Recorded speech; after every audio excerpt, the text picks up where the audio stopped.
कसे? तर 1.25 गुन्ह्याला 68, बरोबर आहे का? आता तुला 68 आता 56 सांग, 56ची किती येते? 56 येतात 70.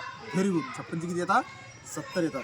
आता मला सांग 500चे आपलं पर्सेंटेज समजते, पर्सेंटेज कसे काढायचे, बरोबर आहे ना? कसे काढते पर्सेंटेज? तर ते असेल 100. हां ठीक आहे, तेवढं आपण काय करतो, तेवढं हे करतो, बरोबर आहे का? आता मला सांग 500चे 30% कसे काढशील?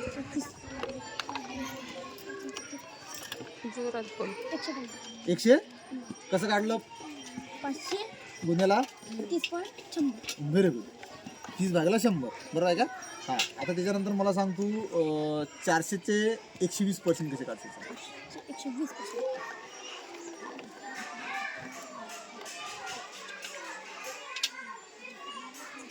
480. Very good. 480 म्हणजे तुम्हाला त्याच्यावरती पण पर्सेंटेज जाते आपण काढता येते, बरोबर आहे. आता मला एखादा तुला प्रश्न विचारायचा आहे. 70चे 20% सांग किती होतं? 14. 70चे 20% म्हणजे 7 14. आता एक मी प्रश्न विचारतो तुला मॅथ्सचा.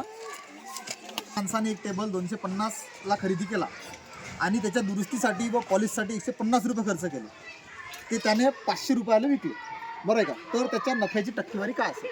आता हा प्रश्न जवळपास लहान मुलांचा म्हणजे जरी हा नवोदयचा असला तरी हा मोठ्या मोठ्या मुलांसाठी म्हणजे बँकिंगच्या लेवलचा प्रश्न आहे, बरोबर आहे का? हा प्रश्न तुला आता सोडवायचा. कसं सोडवशील सांग बरं? दोघीची बेरीज हां किती येते सांग बरं? दोघांची बेरीज 400. Very good. हां 400 मधून 500 गेले. 400 मधून 500 गेले, बरोबर आहे. 400 मधून 500 गेले 100. हां